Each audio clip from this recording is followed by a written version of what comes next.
Dear children, welcome you all in the online classes of Bishop Academy.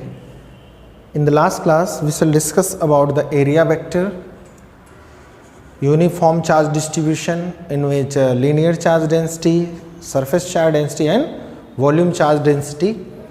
And one of the most important topic, electric flux, is discussed in the previous video. It's okay? अब जो भी हमने पिछले video में पढ़ा था उन तीनों चीज़ों का एप्लीकेशन जो है हमें पढ़ना है। बहुत ही इम्पोर्टेंट टॉपिक है गॉस थ्योरम, और ये आप पहले भी क्लास में मैंने बताया था इसके प्रीवियस क्लास में कि ये जो गॉस थ्योरम है ना, इससे एक जो है 3 नंबर का या तो न्यूमेरिकल या तो थ्योरिकल टॉपिक मिलेगा आपसे, और कभी कभी ये 5 नंबर में, यानी कि कम से कम 3 मार्क्स आपके फिक्स हैं, और बाई चांस अगर आपसे 5 मार्क्स का क्वेश्चन पूछा जाए तो 5 नंबर का भी क्वेश्चन इससे कभी कभार आ जाता है पहले चैप्टर से, ठीक है ना। तो ये बहुत ही इंपॉर्टेंट टॉपिक है। पहले तो हम जान लेते हैं कि ये गॉस थ्योरम क्यों आया। आपको पता है कि 2 चार्जेस के बीच लगने वाले फोर्स को पता करने के लिए सबसे पहले जो रूल हमें मिला था वो कूलम्ब्स लॉ है, जिससे हम 2 फोर्सेस के बीच 2 चार्जेस के बीच कितना फोर्स लगता है वो पता कर सकते हैं, ठीक है ना। अब उन 2 चार्जेस के बीच लगने वाले फोर्स के हेल्प से हमने पता किया इलेक्ट्रिक फील्ड को। तो वो इलेक्ट्रिक फील्ड का जो हमने फॉर्मूला डेराइव किया था किसी सिंगल चार्ज की वजह से इलेक्ट्रिक फील्ड का 1/4πε0 Q/r², ये जो मैंने इलेक्ट्रिक फील्ड का फॉर्मूला निकाला था वो आया था electric field is equals to होता था force per unit charge F/Q से। तो जब हम Q से डिवाइड करते थे तो F में से जो Q1 Q2 होता था एक चार्ज कट जाता और यही बचता था, ठीक है ना। तो ये जो इलेक्ट्रिक फील्ड का फार्मूला मिला था वो हमें किस लॉ से मिला था? कूलम्ब्स लॉ से मिला था। ये हमारे पास अभी जो जानकारी है ये कूलम्ब्स ने दिया था इलेक्ट्रिक फील्ड का फार्मूला निकालने के लिए। लेकिन ये फार्मूला कुछ सिस्टम ऑफ चार्जेस के लिए फेल हो जाता है। जैसे मान लीजिए कहीं सिंगल चार्ज है, 3-4 चार्ज हैं, तो उसके लिए ये लग जाता है। आपने देखा होगा कि हमने ट्रायंगल के तीनों कॉर्नर पे चार्ज रख के सेंटर पर इलेक्ट्रिक फील्ड निकाला था, या ट्रायंगल के 2 कॉर्नर पे चार्ज हो तो इस कॉर्नर पे इलेक्ट्रिक फील्ड निकाल लेते हैं, या स्क्वायर के 3 कॉर्नर्स पर चार्ज हों और चौथे कॉर्नर पे इलेक्ट्रिक फील्ड हम निकाल लेते थे, या चारों कॉर्नर्स पे हों उनके सेंटर पर इलेक्ट्रिक फील्ड निकाल लेते थे। लेकिन क्या आपने कोई ऐसा क्वेश्चन देखा जिसमें ऐसे 1000 चार्ज हों और उनकी वजह से हम इलेक्ट्रिक फील्ड निकाल पाए? तो करना क्या पड़ेगा, हर एक चार्ज की वजह से इलेक्ट्रिक फील्ड निकालना होगा, उन हजारों चार्जेस की वजह से, और फिर उन 1000 चार्जेस के इलेक्ट्रिक फील्ड का हमें डायरेक्शन आइडेंटिफाई करना होगा और उनका फिर वेक्टर सम करना होगा। जरा सोच करके देखिए कि अगर हम 1000 चार्जेस के लिए इलेक्ट्रिक फील्ड वेक्टर मिले तो उन हजारों का अगर हमें वेक्टर सम करना हो तो आपको पता है वेक्टर सम हम करते कैसे हैं? पहले का दूसरे में करते हैं, जो आया फिर उसका तीसरे में करते हैं, जो आएगा उसका फिर चौथे में करेंगे, जो आएगा फिर उसका 5वें में करेंगे, और ऐसे हमें अगर 1000 बार करना है तो हमारा पैरेललोग्राम लॉ भी क्या होने लगेगा? फेल। और एक ही क्वेश्चन करने में हमको लग रहा है कि साल भर भी लग जाए तो कम है, ठीक है ना। मतलब साल भर में भी हो जाए तो बहुत है। थोड़ी देर करेंगे 5-10 तक, उसके बाद कहेंगे नहीं अब नहीं होता है मुझसे, छोड़ देंगे।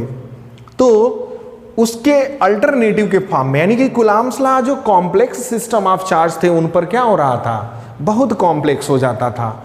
तो उनको इजी करने के लिए हमने क्या किया, गॉस ने एक थ्योरम दिया जिससे आप देखोगे अभी कि हम कितनी आसानी से जो है ढेर सारे चार्जेस भी हो ना तो उनके वजह से हम इलेक्ट्रिक फील्ड क्या कर सकते हैं? पता कर सकते हैं। इट मीन्स सिंपली अगर हम बोलें तो ये इतने सारे बातों का जो एक सिंपल समरी है, Gauss theorem is the alternative of Coulomb's law. Coulomb's के लॉ का क्या है? अल्टरनेटिव है, एक अनदर तरीका है इलेक्ट्रिक फील्ड को पता करने का, और वो भी आसान तरीका है कॉम्प्लेक्स से कॉम्प्लेक्स सिस्टम ऑफ चार्जेस के लिए इलेक्ट्रिक फील्ड को पता करने का। तो ये हमारा कूलम्ब्स वाला इलेक्ट्रिक फील्ड का फॉर्मूला है। अब देखिए गॉस ने अपने थ्योरम, आपको पता है हर एक थ्योरम का एक स्टेटमेंट होता है, और उसी स्टेटमेंट के तहत जो है उसी कंडीशंस के तहत हमारा थ्योरम क्या होता है? एप्लीकेबल होता है। लॉ जो होता है वो यूनिवर्सल होता है, हर जगह लागू होगा, लेकिन थ्योरम क्या होता है? ये जो उसका कंडीशन होता है, जो उसका स्टेटमेंट होता है, उसी के अंतर्गत लागू होता है। तो इसका एक स्टेटमेंट है जो बहुत इंपॉर्टेंट है, पेपर में बार बार पूछा जाता है। तो स्टेटमेंट क्या है गॉस थ्योरम का? सबसे पहले हम जान गए कि गॉस थ्योरम जो है वो कूलम्ब्स लॉ का अल्टरनेटिव है, यानी कि कूलम्ब्स लॉ को यूज करने के बजाय जो है हम गॉस थ्योरम यूज कर सकते हैं कॉम्प्लेक्स सिस्टम ऑफ चार्ज के लिए, इलेक्ट्रिक फील्ड को पता करने के लिए। अब स्टेटमेंट क्या है? The total flux through a closed surface, यानी कि अगर कोई क्लोज सरफेस है, जैसे मान लीजिए स्फीयर है, फुटबॉल देखे हैं ना, खाली होता है अंदर से, तो सरफेस चारों तरफ से क्लोज होता है, हवा उसके अंदर बंद रहता है, तो क्लोज सरफेस हुआ। कोई क्यूब है, क्यूबिकल बॉक्स है, वो भी क्लोज सरफेस माना जाएगा। सिलेंडर है, क्लोज सरफेस माना जाएगा। यानी जितने 3 डायमेंशनल फिगर हैं वो सब क्लोज सरफेस में काउंट आते हैं। तो यहाँ पे क्वेश्चन ये कह रहा है the total flux through a closed surface. Closed surface को समटाइम्स गासियन सरफेस भी कहते हैं, क्योंकि इस क्लोज सरफेस का कॉन्सेप्ट जो है पहली बार यूटिलाइज किया था गॉस ने। गॉस साइंटिस्ट का नाम है, इसलिए इसको कभी कभी गॉसियन सरफेस भी कहते हैं, यानी क्लोज सरफेस या गासियन सरफेस दोनों एक ही बात है। फिर से सुनिए, the total flux through a closed surface और गॉसियन सरफेस इज 1/ε0 टाइम्स, ये 1/ε0 times the net charge enclosed within that closed surface. That close surface कहने का मतलब है जिस क्लोज सरफेस के थ्रू हम फ्लक्स की बात कर रहे हैं उसी को दैट हमने कहा है। यानी कि मान लिया जाए हमारा एक स्फीयर है, इस स्फीयर के थ्रू जो नेट फ्लक्स है फाई, वो जो है अगर इसके अंदर कुल चार्ज क्यू है, नेट चार्ज क्या है? कैपिटल क्यू है, तो वो 1/ε0 टाइम्स ऑफ नेट चार्ज होगा। यानी कि इस क्लोज सरफेस के थ्रू जो फ्लक्स होगा, नेट फ्लक्स, नेट मतलब टोटल फ्लक्स जो होगा वो 1/ε0 times of the net charge होगा। यानी कि इसके अंदर जितने भी चार्ज होंगे, अगर यहाँ पे 10 कूलम होता तो मैं क्यू की जगह 10 रखता। अगर यहाँ पर कोई चार्ज नहीं है तो फ्लक्स क्या हो जाएगा? क्यू का वैल्यू 0 हो जाएगा, 0। अब कोई कहे कि यहाँ पर कोई चार्ज हो स्मॉल क्यू, तो ये हम कंसिडर नहीं करते हैं। ध्यान रहे, जिस गासियन सरफेस या जिस क्लोज सरफेस के क्रॉस हमें फ्लक्स निकालना है उसी के अंदर का चार्ज सिर्फ काउंट होता है। यदि मान लीजिए इसमें एक और चार्ज हो स्मॉल क्यू, तो नेट चार्ज हमारा बन जाएगा capital Q plus small Q, क्योंकि कैपिटल क्यू और स्मॉल क्यू दोनों के दोनों क्या हैं? इसी गासियन सरफेस के अंदर है। ठीक है, तो जिस भी सरफेस के अंदर अगर हमें टोटल फ्लक्स निकालना है, जिस सरफेस पे, उसके अंदर जो नेट चार्ज होता है उसका 1/ε0 टाइम्स कर दें तो टोटल फ्लक्स अपने आप आ जाएगा। इसके अलावा फ्लक्स का हमने फार्मूला पढ़ रखा है E/A, या अगर ऑब्लिक है इलेक्ट्रिक फील्ड और एरिया वेक्टर नॉर्मल नहीं है, परपेंडिकुलर नहीं है, तो ये होता है EA cos थीटा। उस सिचुएशन में थीटा जो है इलेक्ट्रिक फील्ड और एरिया वेक्टर के बीच का एंगल है, यानी नॉर्मल और इलेक्ट्रिक फील्ड के बीच का एंगल है। तो ये ऑब्लिक के लिए, ये भी इलेक्ट्रिक फ्लक्स का फार्मूला है, लेकिन गॉस ने एक अलग फार्मूला फ्लक्स के लिए दिया, वो सिर्फ क्लोज सरफेस के लिए है। अगर कोई मान लीजिए स्क्वायर है, फ्लैट सरफेस है, तो उसके लिए वो लागू नहीं होता। इसलिए लागू नहीं होता क्योंकि उन्होंने साफ कहा था कि ये क्लोज सरफेस के लिए नेट फ्लक्स, कोई क्लोज बॉडी हो, जैसे क्यूब हो गया, क्यूबॉइड हो गया, स्फीयर हो गया, जैसे स्फीयर के एग्जाम्पल में फुटबॉल देख सकते हैं, तो उन पे लागू होगा। और ये फार्मूला जो होता है फ्लैट सरफेस के लिए लागू होता है, ध्यान रखिएगा, ठीक है ना।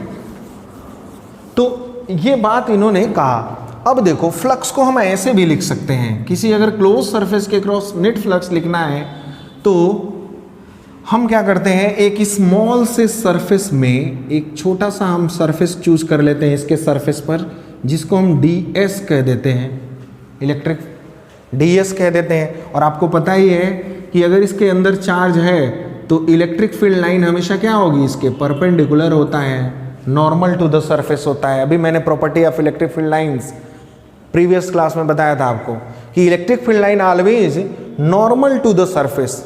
तो अगर हमने क्या किया, एक हमारे पास गासियन सरफेस है या क्लोज सरफेस है, उस पर एक स्मॉल सा सरफेस एरिया हमने चुना DS, तो उस पर जो इलेक्ट्रिक फील्ड का डायरेक्शन होगा उस सरफेस के क्या होगा, नॉर्मली आउटवर्ड होगा। तो अब हमारा एंगल यहाँ पर क्या हो गया, 90। जो इलेक्ट्रिक फील्ड है और एरिया वेक्टर दोनों क्या है, एक दूसरे के नॉर्मल है। तो फ्लक्स के लिए हम ये फार्मूला लिख सकते हैं E.TS। ई क्या है, इलेक्ट्रिक फील्ड है, ds क्या है, स्मॉल सरफेस एरिया है। और यदि हमें जो है टोटल फ्लक्स निकालना है, पूरे इस सरफेस पर निकालना है, तो पूरे इस क्लोज सरफेस पर क्या कर देना होगा, इंटीग्रेट कर देना होगा। यानी फ्लक्स को हम ऐसे भी लिख सकते हैं, और flux is equals to Gauss के स्टेटमेंट के अकॉर्डिंग लिखा जाए तो 1/ε0 इंटू नेट चार्ज।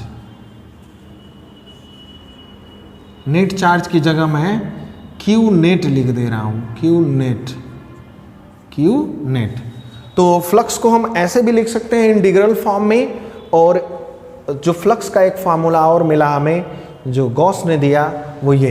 तो मैथमेटिकली हम जो है ये लिख सकते हैं, इस स्टेटमेंट का मतलब यही है। Mathematically it is written as, मैंने जो स्टेटमेंट है उसको हम मैथमेटिकली लिखें तो फाई इज इक्वल्स टू, ये क्लोज इंटीग्रल है, यहाँ पर ये पूरा सर्कल बनाया गया है ना, तो क्लोज इंटीग्रल मतलब इस टोटल सरफेस का इंटीग्रल है ये। तो total surface integral of electric field है यहाँ पर, और यही फ्लक्स के बराबर होता है। और फ्लक्स जो है 1/ε0 times of the net charge के बराबर होता है। तो ये तीनों इक्वेशन आप में बराबर हैं। मैथमेटिकली गॉस थ्योरम का ये आपका स्टेटमेंट है। अब हमें देखना है, इसका प्रूफ देखना है, इसका हमें प्रूफ देखना है। हमने सपोज कर लिया कि यहां पर एक क्यू चार्ज है, ठीक है, इसका हम लिखते हैं प्रूफ करके हम दिखाएंगे ये कि ये स्टेटमेंट हमारा क्या है, सही है, ट्रू है। तो हमने एक चार्ज लिया Q, और इससे r डिस्टेंस पर,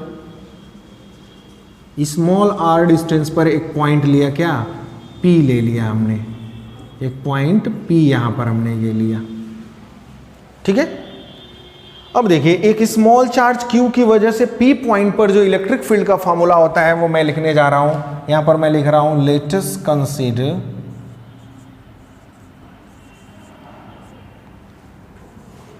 a charge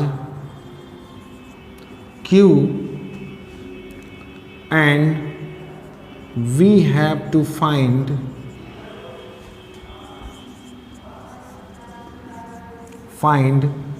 electric field at point P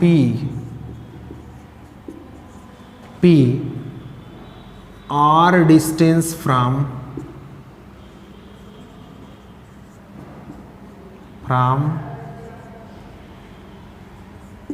r distance from charge से r डिस्टेंस पर है।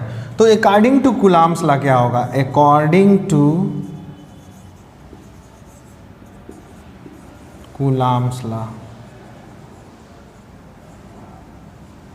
सब लोग सोचिए मन में, कूलम्ब्स लॉ के अकॉर्डिंग इलेक्ट्रिक फील्ड का यहाँ पर क्या फार्मूला बनेगा, Q चार्ज की वजह से P पॉइंट पर, तो P पॉइंट पर Q चार्ज की वजह से जो इलेक्ट्रिक फील्ड बनेगा E is equals to 1/4πε0, charge किसकी वजह से, Q की वजह से, कितनी दूरी पर, r²। ये हमारा इलेक्ट्रिक फील्ड है कूलम्ब्स लॉ के अकॉर्डिंग, कितनी दूरी पर, r डिस्टेंस पर है। अब हम इसी सिस्टम ऑफ चार्ज के लिए गॉस थ्योरम यूज कर रहे हैं। For same system of charge we use Gauss theorem, ठीक है। फिगर को थोड़ा मिटा के इधर कर ले रहा हूँ किनारे, लिखने में असुविधा नहीं होगा। ये हमारा P पॉइंट है और यहाँ से ये डिस्टेंस कितना है, R है, ठीक है। तो P पॉइंट पर इलेक्ट्रिक फील्ड का फार्मूला कूलम्ब्स लॉ से हमको ये मिला। अब हम यही गॉस थ्योरम यूज करने जा रहे हैं। सबसे पहले ध्यान रखिए, जो स्टेप मैं फॉलो करने जा रहा हूँ वही आप फॉलो करना। जब भी आपको गॉस थ्योरम अप्लाई करना है तो आपको एक क्लोज्ड सरफेस चाहिए, क्लोज्ड सरफेस आपको चाहिए उस पॉइंट पर जहां आपको इलेक्ट्रिक फील्ड पता करना है। तो हमें अभी P पॉइंट पर इलेक्ट्रिक फील्ड पता करना है, तो एक ऐसा क्लोज सरफेस हमें चुनना होगा खुद ही अपने दिमाग से, अपने ब्रेन को यूज करके, कि हमारा जो P पॉइंट हो उसी सरफेस पर लाई करे। तो मैं क्या कर रहा हूं, एक r रेडियस का स्फीयर ड्रॉ कर दे रहा हूं। r रेडियस का क्या ड्रॉ कर रहा हूं, स्फीयर। हमने r रेडियस का एक स्फीयर ड्रॉ कर लिया यहां पर। अब देखो उस स्फीयर के ऊपर आपका P पॉइंट लाई करेगा कि नहीं, क्योंकि आपने उतने ही डिस्टेंस का रेडियस लिया है जितने डिस्टेंस पर पॉइंट P है। तो P जो है कहाँ लाई करेगा, सरफेस पर लाई करेगा। इसी क्लोज सरफेस को, जो स्फेरिकल है, भले ही आपको सर्कल दिख रहा हो, पर इमेजिन करेंगे फुटबॉल की तरह है, पूरा सरफेस है ये। तो इस पर हमें एक स्मॉल सा सरफेस एरिया चूज कर लेना है, जिसका नाम हम लोग देते हैं ds। याद करिए एरिया वेक्टर का डायरेक्शन किधर होता है, तो यस के नॉर्मल आउटवर्ड होता है। तो कोई भी सरफेस हो, जैसे मान लीजिए मेरा हैंड है, यहीं पर आप छोटा सा एरिया ले रहे हो, तो इसके परपेंडिकुलर आउटवर्ड होगा कि नहीं एरिया वेक्टर का डायरेक्शन। तो यहाँ पर हमारा जो एरिया वेक्टर का डायरेक्शन होगा वो इधर की तरफ होगा। मैं ए कैप लिख रहा हूँ इसको, ठीक है। और ये जो चार्ज है हमारा या तो पॉजिटिव होगा या तो नेगेटिव होगा। अभी फिलहाल हम इसको प्लस क्यू ले लेते हैं, तो इलेक्ट्रिक फील्ड का जो डायरेक्शन होगा वो भी सरफेस के आउटवर्ड होगा, ई। ठीक है ना, ध्यान रखिएगा। इलेक्ट्रिक फील्ड और एरिया वेक्टर दोनों किस डायरेक्शन में है, सेम डायरेक्शन में। ध्यान रखिएगा, एरिया वेक्टर की मैं बात कर रहा हूं। अब हम यहां पर यूज कर रहे हैं गॉस थ्योरम। यहां पर बोलेंगे using Gauss theorem.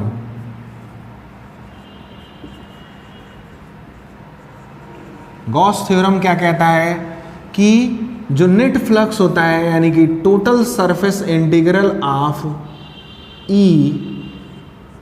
E dot D S is equals to, हमें प्रूफ करना है 1/ε0। वो हम ले आ देंगे अभी थोड़ी देर बाद, या ले लेते हैं दोनों साइड को, 1/ε0 times net charge inside the surface. तो देखिए हमारा गॉसियन सरफेस यही है, और इसके अंदर कुल नेट चार्ज कितना है, तो सिर्फ क्यू है हमारे पास। तो नेट चार्ज की जगह हम क्या रख रहे हैं, क्यू रख दे रहे हैं। ठीक है, याद करिए यही हमारा है। ये और ये दोनों हम टर्म ले ले रहे हैं एक साथ। मैंने क्या किया, एक चार्ज जो था उस पर आर रेडियस का एक हमने क्लोज सरफेस बना लिया। चूंकि क्लोज सरफेस गिवन नहीं था तो हमने खुद ही ड्रॉ कर लिया, और जब ड्रॉ किया तो आर रेडियस का किया, जिससे कि हमारा पी पॉइंट उसी के ऊपर लाई करे, और उसी पॉइंट पर हमने एक स्मॉल सा एरिया एलिमेंट ds लिया हुआ है। छोटा सा एरिया एलिमेंट हमने क्या ले लिया वहां, ds, और उस एरिया वेक्टर का डायरेक्शन ए कैप उसके नॉर्मली आउटवर्ड होगा। तो नॉर्मल यानी परपेंडिकुलर आउटवर्ड इधर ए कैप, और आप पॉजिटिव चार्ज है तो इलेक्ट्रिक फील्ड भी अवे फ्रॉम पॉजिटिव चार्ज होता है, वो भी इधर ही होगा। ठीक है ना, दोनों सेम डायरेक्शन में आ गए। अब हम गॉस थ्योरम का ये वाला टर्म और ये यूज कर ले रहे हैं। याद करिए ई डॉट डी एस लिखा हुआ है मैंने 1/ε0 क्यू नेट। क्यू नेट हमारा इस पूरे गॉसियन सरफेस के अंदर जो नेट चार्ज है वो क्यू था, तो मैंने क्यू लिख दिया है यहाँ। ठीक है, दोनों साइड को सॉल्व करते हैं। इस साइड को हम अगर यहाँ पर सॉल्व करें तो इसको हम थोड़ा सा लिख सकते हैं, close integral E D S cos theta.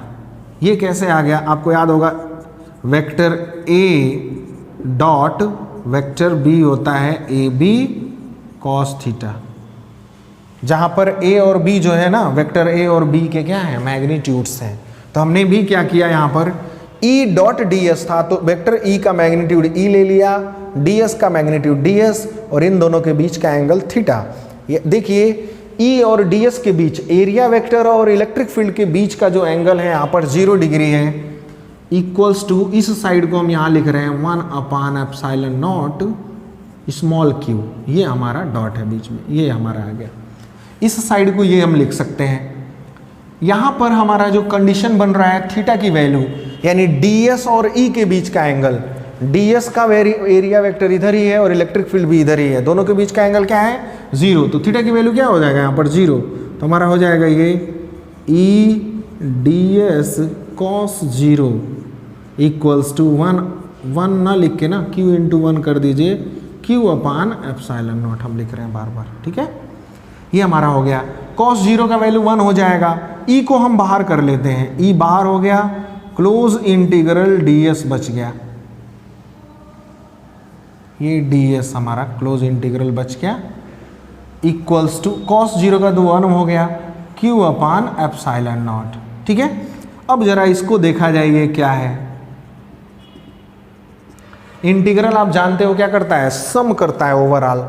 Close integral लिखा हुआ है, ds मतलब जो स्मॉल एरिया हमने लिया है, अगर इस स्मॉल एरिया को पूरे सरफेस पर, पूरे स्फेरिकल सरफेस पर अगर हम स्प्रेड करें तो टोटल सरफेस एरिया बन जाएगा कि नहीं है स्फीयर का।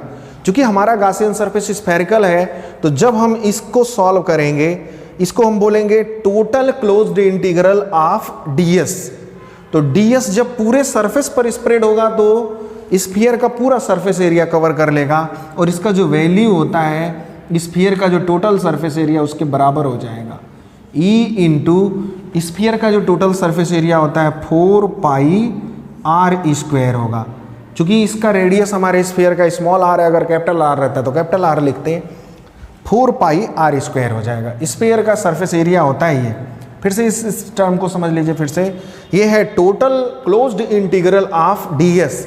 डीएस अगर पूरे सरफेस पर जब फैलेगा, अगर फुटबॉल पर एक छोटा सा आप एरिया लीजिए और उस एरिया को पूरे सरफेस पर स्प्रेड कर दीजिए चारों तरफ से, तो टोटल सरफेस एरिया वो हो जाएगा। और ये वही है, और टोटल सरफेस एरिया होता है आपका इस स्फीयर का 4 पाई आर स्क्वायर। ई को एज इट इज लिख लिया, इस पूरे इंटीग्रल को हमने सॉल्व करके ये लिख लिया, क्यू अपान एप्सिलॉन नॉट, ये हमारा एज इट इज लिख लिया हमने। अब देखिए कुछ कटने वाले हैं नहीं, बाकी को हम इधर भेज देते हैं। ई को ही पता करना है ना, इलेक्ट्रिक फील्ड हमें पता करना है। ई इक्वल्स टू हमें मिल जाएगा 4 पाई आर स्क्वायर को दूसरे साइड भेजिए तो 1 अपान 4 पाई आएगा, उसके साथ एप्सिलॉन नॉट हो जाएगा। एप्सिलॉन नॉट पहले से है और 4 पाई है। आर स्क्वायर बचा तो लिख लेते हैं हम अपान आर स्क्वायर, यहाँ आ जाएगा। ऊपर आपका क्यू पहले से मौजूद है, देखिए क्यू आर स्क्वायर यह हमारा नीचे डिनोमिनेटर में आएगा। देखिए ई इज इक्वल्स टू हमारा मिल गया 1 upon 4 pi epsilon naught Q upon R square.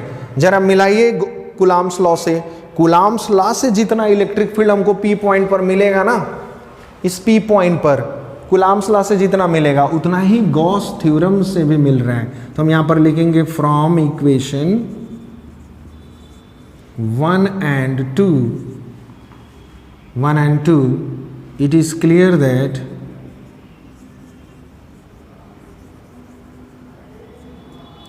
electric field for a system of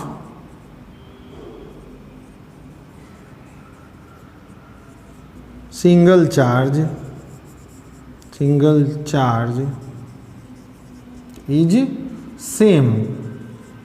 अगर ये दोनों की वजह से इलेक्ट्रिक फील्ड एक ही मिल रहा है तो इससे भी यानी गॉस थ्योरम से भी हम इलेक्ट्रिक फील्ड पता कर सकते हैं। ये हमारा हो गया हेंस प्रूव्ड।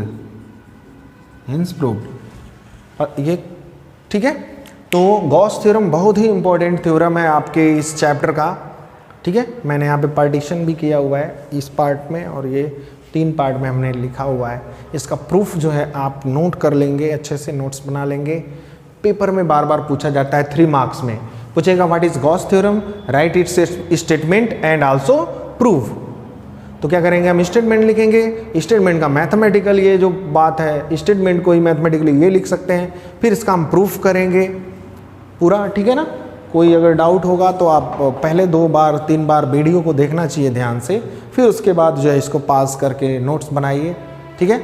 और इस मुश्किल घड़ी में यही एक ऑप्शन है जिससे आप जो है अपने स्टडी को थोड़ा बहुत तो नहीं, पर यह है कि जो लोग मेहनत करते हैं, पिछले सालों में भी हमने देखा है कि जो बच्चे ऑनलाइन क्लास का पूरा भरपूर फ़ायदा उठाए, उनका क्लास में परफॉर्मेंस अच्छा रहा।